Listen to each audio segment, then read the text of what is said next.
Welcome everyone to a Three Cynics podcast. I'm Clay, here with nobody. I'm all by myself. Everybody decided everything else was more important than the podcast. So, what's a guy to do? Well, I wrote this crap up to do it all by myself. And that way, there's still a podcast. And I hope you all enjoyed. If you haven't seen it or heard it yet, watch or listen to the Best of the Gaming Smarts Challenge for 2016. I picked out all our funniest moments, and hopefully I think it's awesome. But you let me know what you think of it. There's a big-ass comment section for you to use. Anyhow, tonight, I intend to talk about how Ubisoft can't stay out of trouble with regulators and challengers, how Crytek is once again being accused of not paying their employees, how everyone is hoping that The Last of Us 2 is just as super gay as possible, how Twitch is rolling out its first version of AutoMod, and probably more if I'm feeling up to it. We'll see. Well, and I don't have anybody to bounce things off of, so I'm just gonna go straight into it. What do we got up first here? An article from PC Gamer. According to a translation of a French publication, the AMF has levied a 1.27 million euro sanction against Ubisoft executives alleging their insider trading. We covered this a few weeks ago. And for any listener who doesn't know exactly what insider trading means, that's when a person or persons inside a company who own stock in that company trade that stock with knowledge that the public isn't privy to. Now, €1 million isn't really shit when compared to the kind of business Ubisoft does. That's neither here nor there.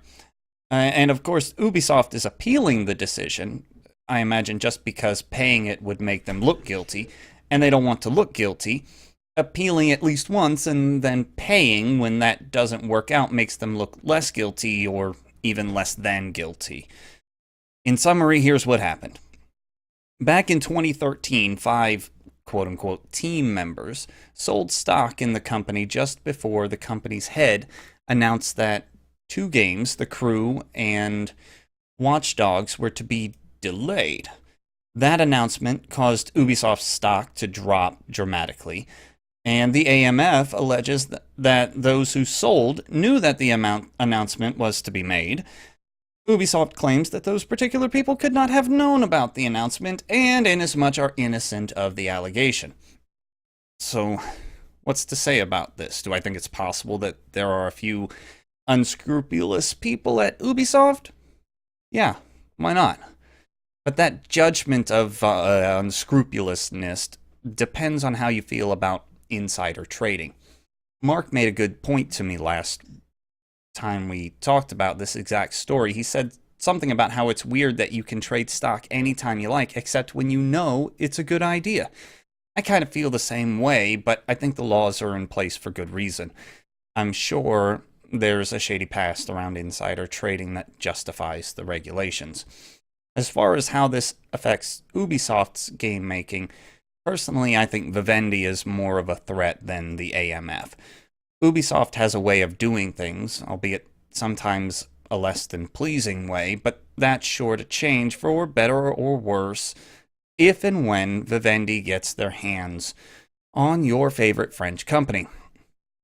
Don't get me wrong, I have no love for Ubisoft. I uninstalled Uplay months ago. I think I talked about this last week. And none of their giveaways or any such malarkey, I speak words, has convinced me it's worth my time. So I guess that's really all I got. I don't think any of it really means much. Not at this point, anyway. We'll see how their reputation and company are threatened by this and Vivendi, etc. So, I don't know. Tell me what you think. Leave me a comment. Is Ubisoft in trouble? Either from the AMF or Vivendi? I don't know. Up next, a piece from Polygon. Oh, wait, I had the wrong one up. You know what? I am quite literally the best at this. I had the wrong article up. That's okay. Let's get back to it anyway. On a piece from Polygon, there are unsubstantiated reports that Crytek isn't paying its employees, or sometimes paying them weeks or months late. This isn't anything new. Back in 2014, what's this guy's name? Kavat Yurli? I don't know how to pronounce your name, dude. Sorry. He's... or she? I don't know. Their site... Crytek's CEO. Geez, the words they come out. In 2014, they admitted that the company had missed payroll to keep the company out of bankruptcy, but they still ended up laying off 200 of their 700 employees, and they unloaded game properties. This time around, a person claiming to be a full-time staff member at Crytek claims they haven't been paid in 2 months, and that pay has been irregular for 6 months or more.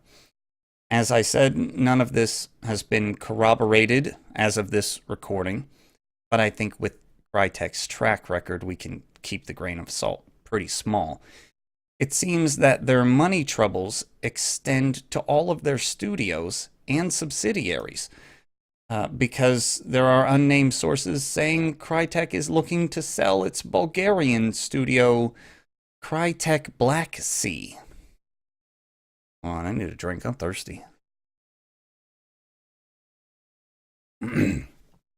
So, all that irregularity, unsubstantiated, and unnamed sources shit aside, what do we make of this?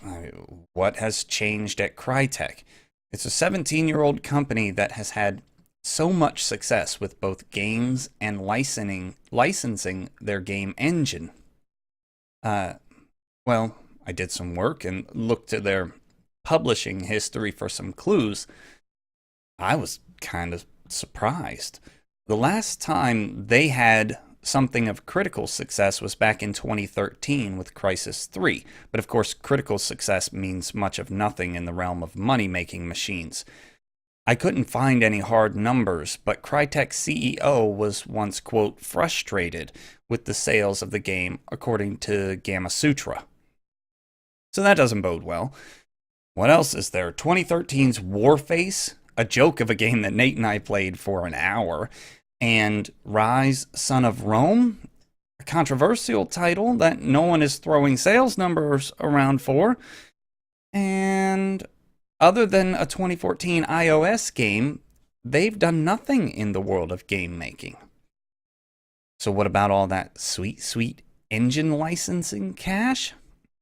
As far as I can glean from the magical interwebs, since their troubles first started in 2014, 8 CryEngine games have released, none of which I've ever heard of.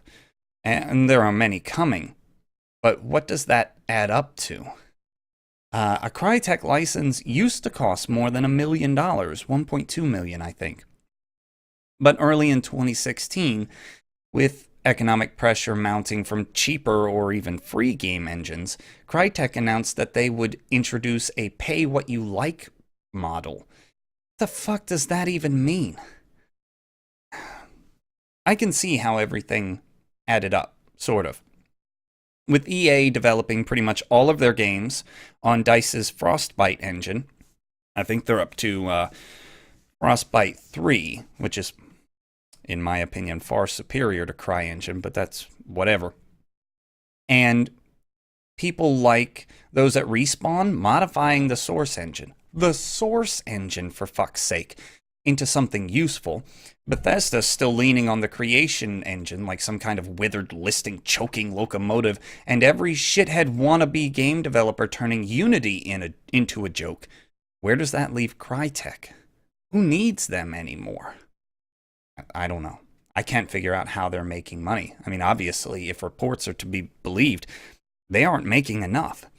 If you ask me, and you are if you're listening to this, Crytek needs to restructure for the second time in 3 years.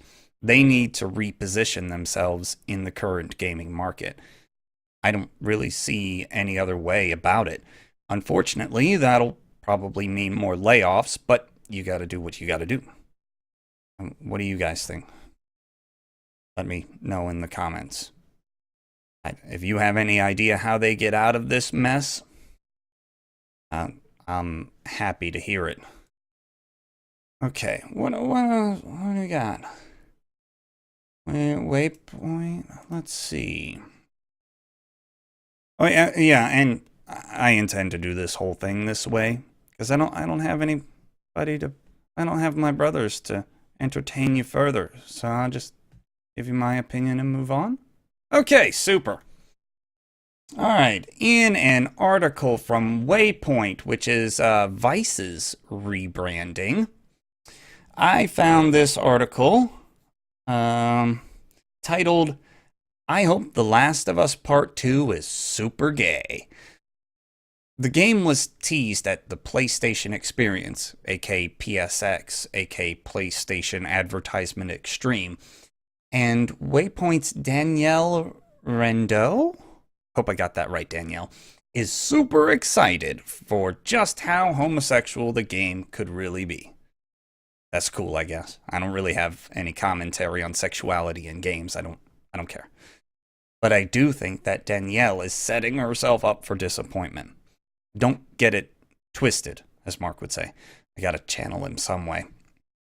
I think it would be an indictment on the still very conservative world of game making if the protagonist's sexuality was really put on display, if it's, like a showcase without reservation of how that might affect the characters in such a fucked up world and still be a success, commercially speaking. I have misgivings about it. Developers and publishers make games for an audience, and it's that audience that's kept them conservative. Shit, how many times have you heard about poor gamer bros getting super offended about some deviant SJW element in their new favorite game in the last 2 or 3 years? For serious. People are fucking stupid. And that might hold this and other games back. I would not be surprised by it. But then again, The Last of Us has already had its round of controversy. So does that mean that number 2 will be given some kind of pass? Like a reprieve from anti-SJW, anti-diversity, anti-what the fuck ever crowd? I can't say. I say make it super duper fucking gay. The gayest, most lesbian interactive experience ever conceived. We'll never know if they don't try. It could be the super coolest super gay. And we'll never know how a broad audience will react to, blatant homosexuality in their games unless you show them blatant homosexuality. So do it. Absolutely do it. Who makes The Last of Us? Shoot, that's something I really should have looked up, huh? Naughty Dog. I think. Sure, whatever. Whoever's making that game, go for it. Next up, an article from GameSpot's Eddie Makuch. Even though Nate and I are... let me bring up the right scene here. And even though Nate and I are completely immersed in Battlefield 1 right now, I'm still sort of excited about this announcement. A new World War II shooter called Enlisted has been announced for the PC in 2017. Now, what's really got me excited about it is the fact that it's supposed to be entirely based on real-world battles. According to the article, the first two will be the Battle of Normandy and the Battle of Moscow, which are, quote, meant to reflect how the real world battles played out over weeks or months in some cases, end quote. Thirsty. Excuse me. Oh, but what does that mean? I'm thinking it means really long online matches. And here's another clue. It says here that Gaikin's Dagor engine supports matches with 100 players on maps featuring destructible environments. 100 players. I don't know if Nate's going to take that well. He complains about 64-player matches in Battlefield, but I don't care. I love the chaos. Yeah, that's that. The only downside to all this that I can see is the cost. The article says the first two battles, Normandy and Moscow, cost $22 a piece or $50 for both, along with what Eddie Makic calls digital goodies. Hold on, let me double check that. Is it? Yeah. $22 for one or $50 for both. That doesn't make economic sense. I could buy them individually for a total of $44 or buy them both at once for a total of $50. $50 for two maps. I know they're going to be gigantic, but that's a steep slope for a cheap fuck like me to climb. And I know what some will say. What about the digital goodies, Clay? Don't care. Whatever, guns, skins, or what the hell ever can just piss off. I don't factor them because I don't want them. I find no value in them. Think of this whole deal like this. If this is a game that I find myself loving and playing, I'm going to want variety of scenery, paths, battles, plans, etc. But am I going to shell out $22 to $50 every time they release something fresh? Probably not. Yet, they have a funding scheme in mind. Excuse me. They call it a sort of fan funding for future development. And if that ain't sketchy, I don't know what the fuck is. Anyway, if the game hits 250K, they say, in funding, they'll make an Africa campaign. If it makes 500K, they'll add more campaigns. And if they reach $1 million, they'll port the game to consoles. I don't care about the last bit, but to me, what they're saying is, we don't have what we need to make this game whole. That's dependent upon commercial success.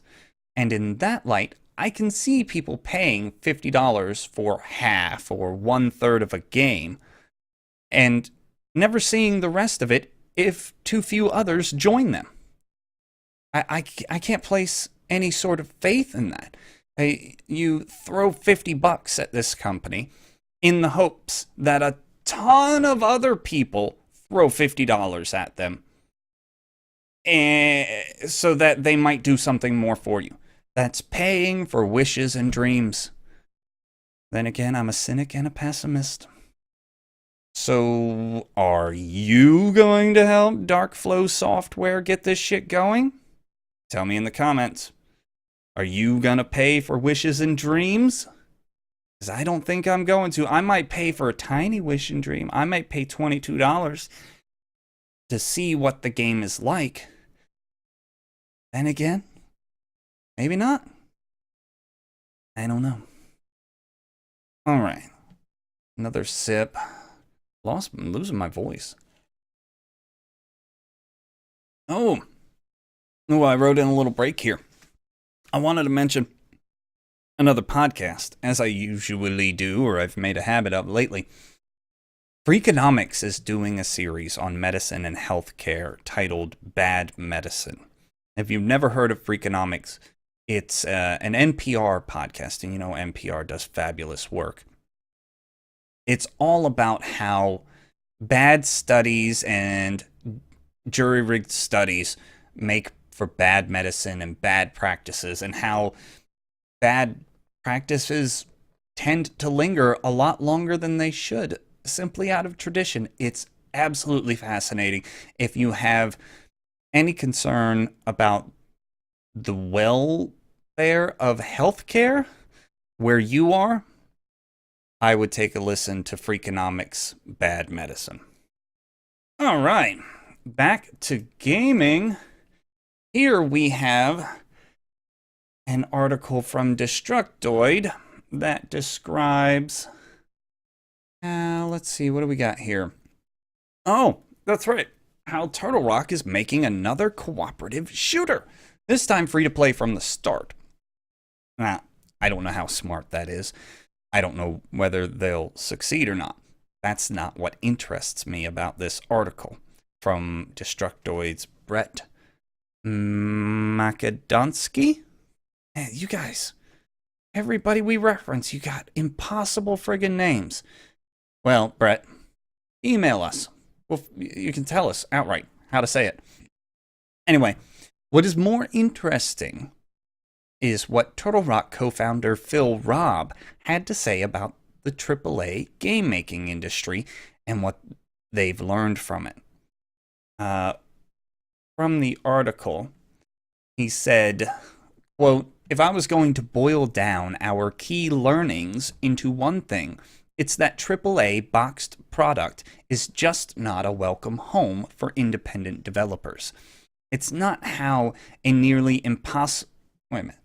No, sorry, got that wrong. It's now a nearly impossible proposition, actually. The major publishers out there are spending over $100 million on developing the next iteration of a franchise, and at the same time, they are increasingly hesitant to spend on new IP." End quote.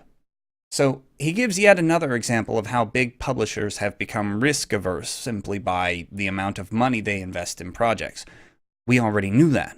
But here comes the most interesting bit. He continues, quote, "So as an independent, let's say you are fortunate enough to land a deal for a new boxed product IP.